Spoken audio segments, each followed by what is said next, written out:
The James Show Podcast. You know, with the protests taking up most of the oxygen out of the media room, I think a bigger story should have gotten more attention, and that is what's going on between Iran and Israel. The missiles didn't stop flying when the James Show ended on Friday. There were still attacks being lobbed back and forth over the weekend. You didn't hear a whole lot about it, so I'll help you get caught up. My next guest, Dr. Jeffrey Brodeur from Rigaku. He's an expert in chemical, biological, radiological, and nuclear weapons. Welcome back to the James Show, Dr. Brodeur. Good to have you on. So what did we miss over the weekend? And thank you very much, sir. I appreciate it. So the heavy lifting for Israel is just about done. In 72 hours or so, they achieved full air supremacy in Iran, which is significant in large-scale combat operations because it means that of the 9 or 12 additional nuclear facilities that they are targeting, they can take their time. It also means that their platforms, a number of platforms to defeat missile defense increases dramatically. The Iranians are extremely vulnerable right now. I think they know that. The challenge I have with that is, desperate people do desperate things. And many people around the world have forgotten that Iran also has about 2,000 metric tons of chemical warfare agents, and they're believed to have weaponized biological agents. So if we back them into a corner, I would be careful about what they would do. The key to this whole thing, though, I think, is we have to get the Iranians to overthrow their own government, call for regime change, and in place a new government that is not 45 years old. Okay, well, let's slow walk through all the questions I have just from that first little salvo there. No pun intended. Let's talk about the exchanges that happened over the weekend. I saw Tehran got hit again. I saw Tel Aviv get hit. How bad was it? They did. Iran, I guess, decided to. It was significant for Israel, if that makes to answer your question directly.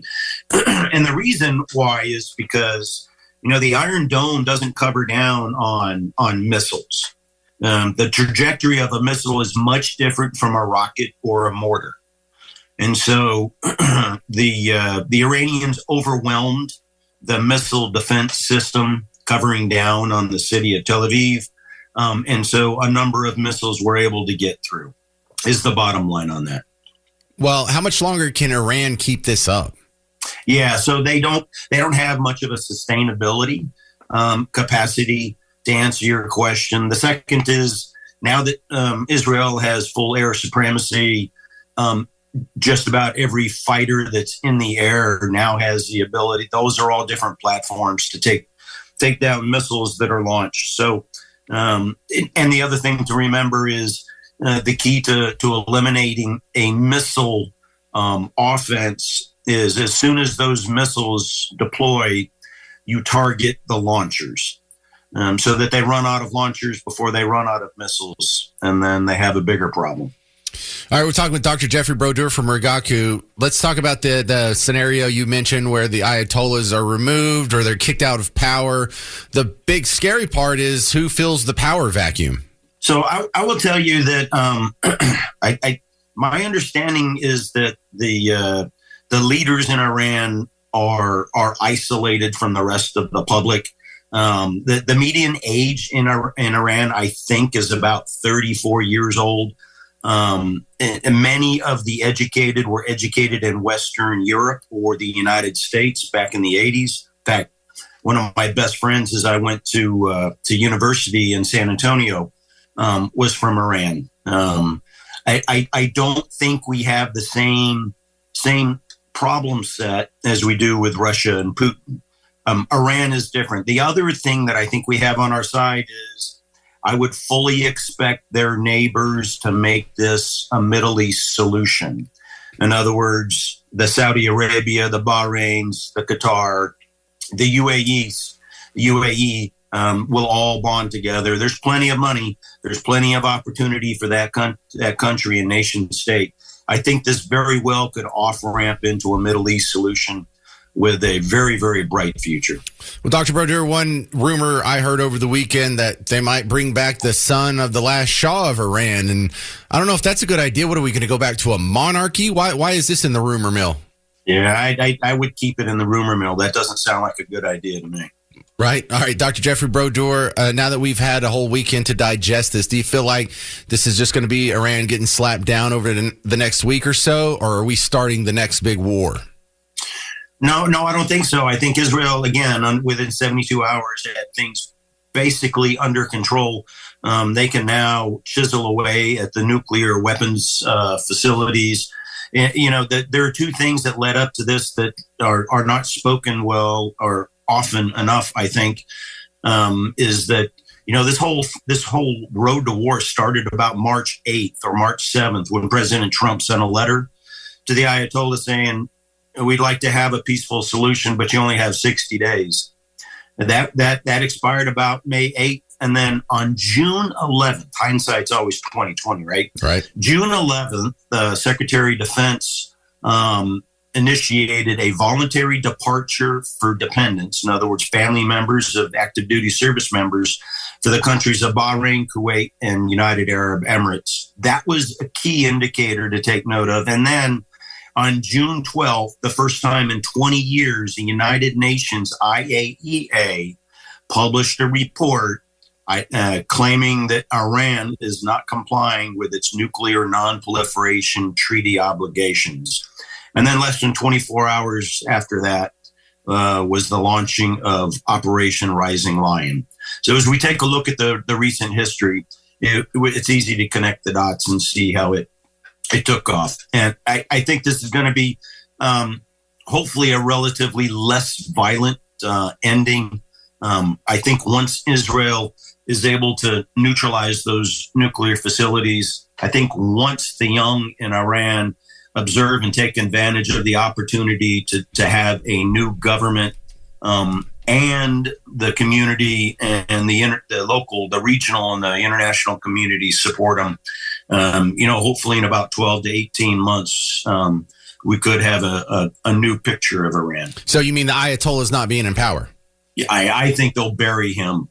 I mean, he has no retirement plan, right?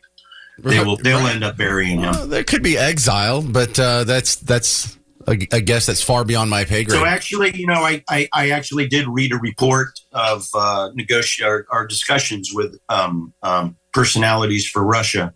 So, I mean, I guess that is an option. I guess he could be roommates with Edward Snowden, couldn't he?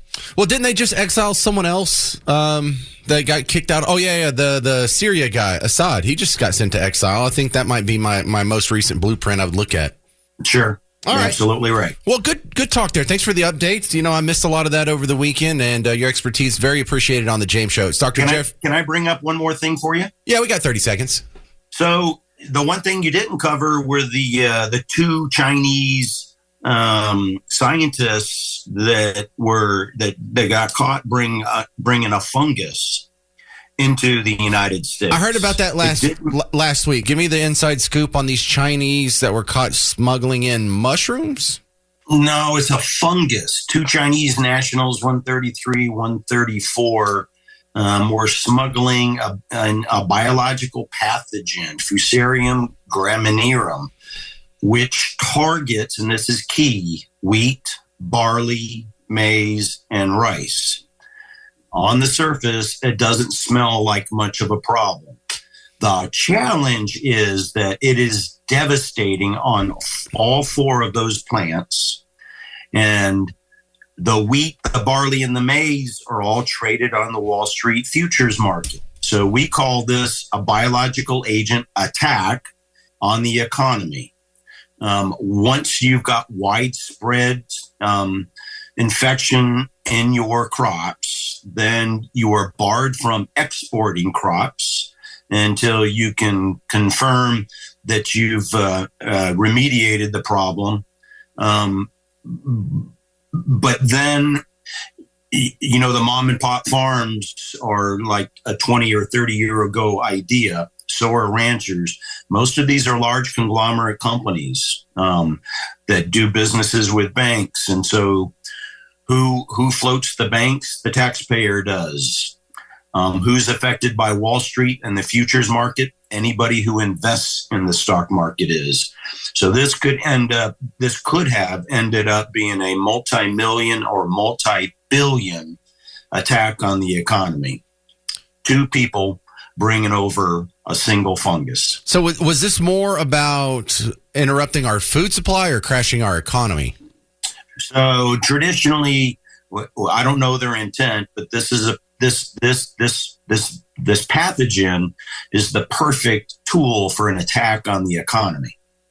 Has it ever been used before? Have we done that to other people, or has someone tried this out in sort of a war setting?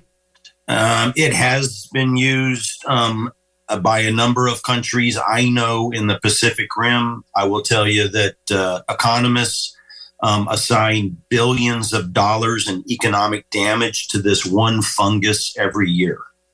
So, but people haven't really done that on purpose. That's interesting. One of the things. Well, I mean, that's a good question. There really is no smoking gun to having a fungus infection on your crop, right? That's not to say it won't work. One of the things I was surprised about is in the Israeli attack that they had set up some stations inside of Iran that launched some of the drones, because drones can't make it 2,000 kilometers, whatever a kilometer is.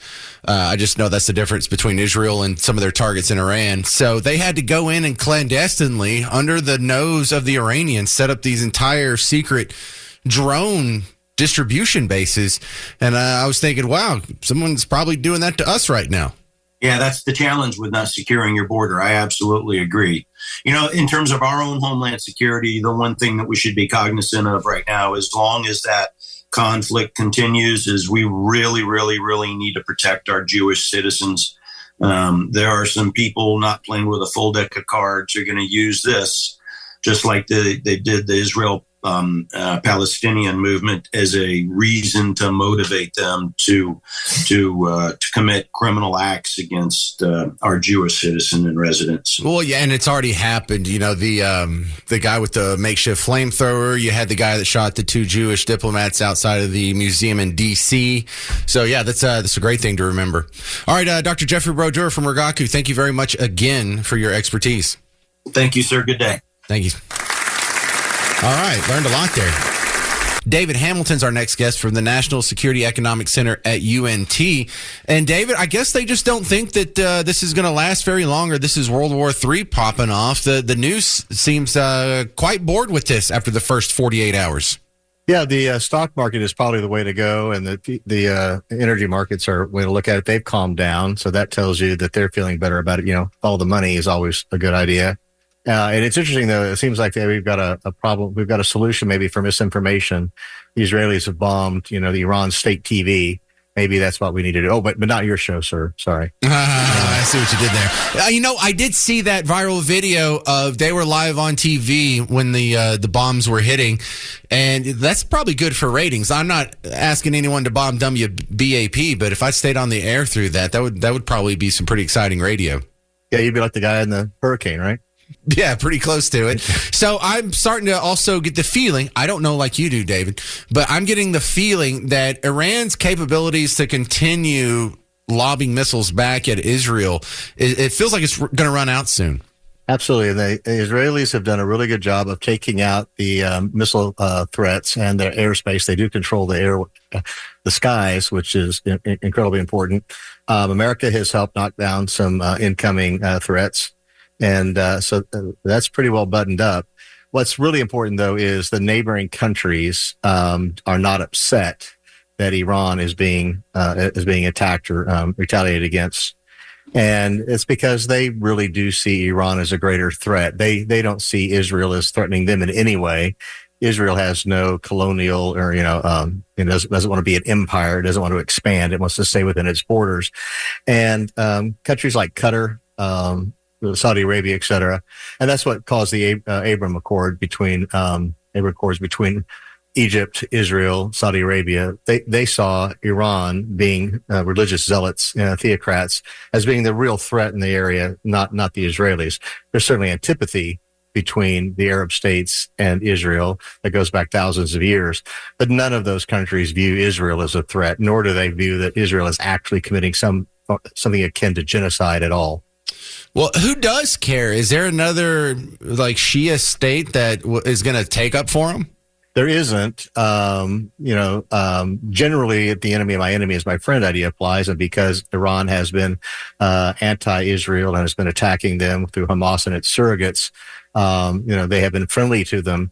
But the idea of a group that is willing to either die or let many of its own people die by actually using a nuclear weapon is abhorrent to all of the other Arab states. No one wants to see Iran get a nuclear weapon because unlike Israel and all the other countries that have them, we all have great faith that Iran would actually use it. All right. Well, without any friends here, they can't keep reproducing missiles. They can't keep regenerating their air defenses. Do they even have an air force at this point? Not much of one, but what they have is oil. And if they're allowed to sell oil and gas, fossil fuels, then they can replenish those things. That is really what they are. They are a gas station, right? Disguised station. Unrefined gas station. Yep. And Russia is a gas station disguised as a country run by the mob. Iran is a gas station run by a bunch of zealot clerics. So as long as we can curb their ability to raise money, they really don't have a lot of friends. And this has proved to be a masterful both espionage and military set of actions that was well planned out, probably almost for a year. And, on your show 2 months ago, we did predict that this would happen about this time. Yeah, the 60-day window was running out when we were talking about that. This is David Hamilton from the National Security Economic Center at UNT. David, here's a tough question. We all want the Ayatollahs out there, but if we knock them out, there's a power vacuum. Who takes their place? Could something worse take their place? Could something kind of as bad take their place? I mean, what's the likelihood that we get a much better government? That's a very classic question. When Saddam Hussein was kicked out, the idea was a nice person would come in. That's probably not going to happen in that area. It takes a tough person in that area to survive. What we're looking for is the lesser of evils. If an Ayatollah is kicked out, then you're going to get someone else similar to that if it's going to stay.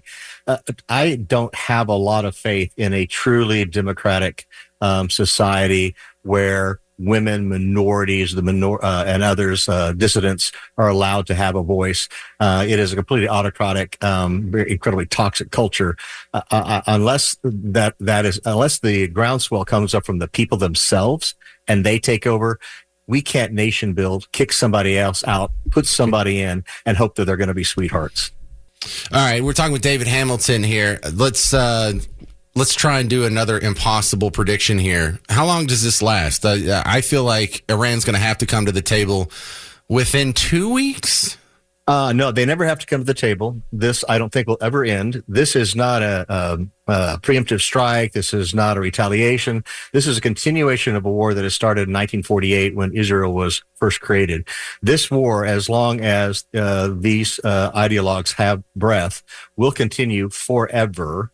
The idea that we're ever going to stop this and there can be a truce, we can have a treaty, we can have a cessation, but this war has been going on for thousands of years. Well, my counterexample to that, David, would be the guy that was in charge of Libya, Gaddafi. He was a terrorist butthead for a while. He took a big punch to the face, and then he kept his mouth shut until the Arab Spring.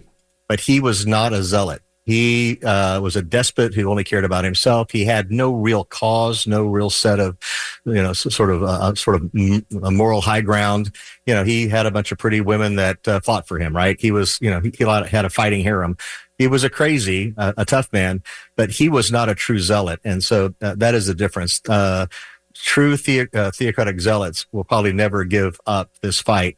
What we have to do is just keep them at bay forever, unless the people take over and they actually, the majority of people take over and get rid of the strongmen. I didn't expect you to say that. That you expect the Ayatollahs to die on their feet.